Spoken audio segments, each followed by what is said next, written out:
नमस्कार।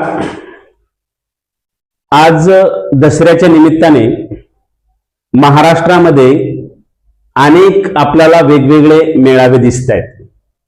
त्या मेळाव्या संदर्भात निश्चितच विश्लेषण होणं गरजेचं आहे, कारण महाराष्ट्र हा पुरोगामी आणि त्यासोबतच संतांची भूमी म्हणून ओळखला जातो।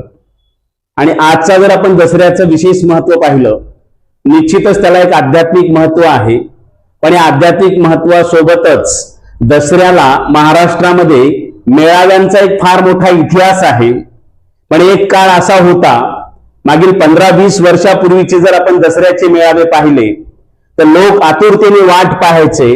सर्वसामान्य लोक त्या हिंदू हृदय सम्राट बाळासाहेब ठाकरे यांचं भाषण ऐकण्यासाठी अगदी आपली घरची मिरचू भाकर घेऊन हे शिवतीर्थावर जायचे आणि तिथं ते विचाराचं सोनं लुटायचे।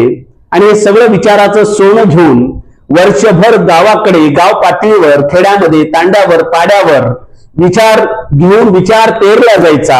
आणि राजकीय पक्षामध्ये सुद्धा विचाराची लढाई विचारानं व्हायची। असा दसऱ्याचा मेळावा एकेकाळी कधीतरी होत होता असं भूतकाळ वाटायला लागलाय।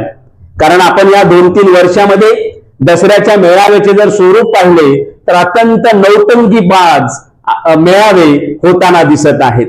वेगवेगळ्या गडावर मेळावे होत आहेत, वेगवेगळ्या माळावर मेळावे होत आहेत, वेगवेगळ्या शहरामध्ये मेळावे होत आहेत। उठलं की सुटलं कुणीही मेळावा घेत आहे, कारण त्या मेळाव्याला लोकांची फक्त गर्दी झाली की आपण काय बोलायचं याचं अजिबात भान ना नेत्याला राहिलेलं आहे, ना नेत्यांच्या खऱ्या अर्थाने खाली काम करणाऱ्या कार्यकर्त्यालाही राहिलं नाही। कारण शेवटी संस्कार तो संस्कारच, पेरलं ते उगवतं हा निसर्गाचा नियम आहे। मागील 5 वर्षापासून प्रत्येक मेळाव्यामध्ये, प्रत्येक ठिकाणी जातीयता पेरली जाते, धर्मांधपणा पेरला जातोय, अत्यंत सूड भावनेचं राजकारण पेरलं जातंय। आणि म्हणून महाराष्ट्रामध्ये जातीयतेचं पेव सध्याला आपल्याला दिसतंय, धर्मांधपणाचं पेव दिसतंय आणि नव्हे सूड भावनेचं राजकारण पण दिसतंय।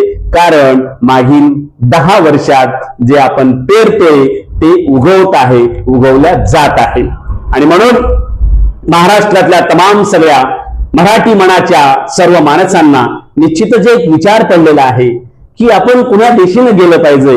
आपण महाराष्ट्राची जी काही पुरोगामित्वाची ही ओळख आहे, ही ओळख आजच्या घडीला कुठेतरी पुसटची होते की काय, अशा पद्धतीचे एक विदारक भयानक चित्र महाराष्ट्राच्या समोर येऊ पाहत आहे। एकीकडे महाराष्ट्र भारतामध्ये एक मोठी अर्थव्यवस्था म्हणून समोर येत असताना, दुसरीकडे महाराष्ट्रातलं हे दूषित वातावरण होण्यामागं इथली अप्रगल्भ असलेली राजकीय नेतृत्व खऱ्या अर्थाने कारणीभूत आहेत असं निश्चित वाटतंय।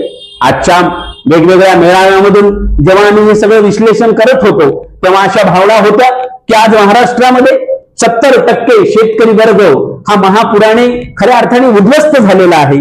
त्यांच्याबद्दल कोणी प्रश्न विचारेल, त्यांच्याबद्दल कुठेतरी चिंतन होईल, मंथन होईल, परंतु चिंतन मंथन अत्यंत टाळ्या घेण्यासाठी अशा पद्धतीची जर भाषणं होत असतील, महाराष्ट्राचं भविष्यामध्ये नेतृत्व करणाऱ्या या सर्व मान्यवरांकडून महाराष्ट्रातल्या सामान्य जनतेला एक अपेक्षा होती, पण त्या सगळ्या अपेक्षा भंग झाल्याचं दिसतं। कारण सर्व 5-6 काय मेळावे, त्या सगळ्या मेळाव्यामध्ये कुठेही मागील 15-20 वर्षापूर्वीचे जे दर्जेदार मेळावे व्हायचे त्या मेळाव्याचा अगदी लवलेश सुद्धा दिसत नव्हता।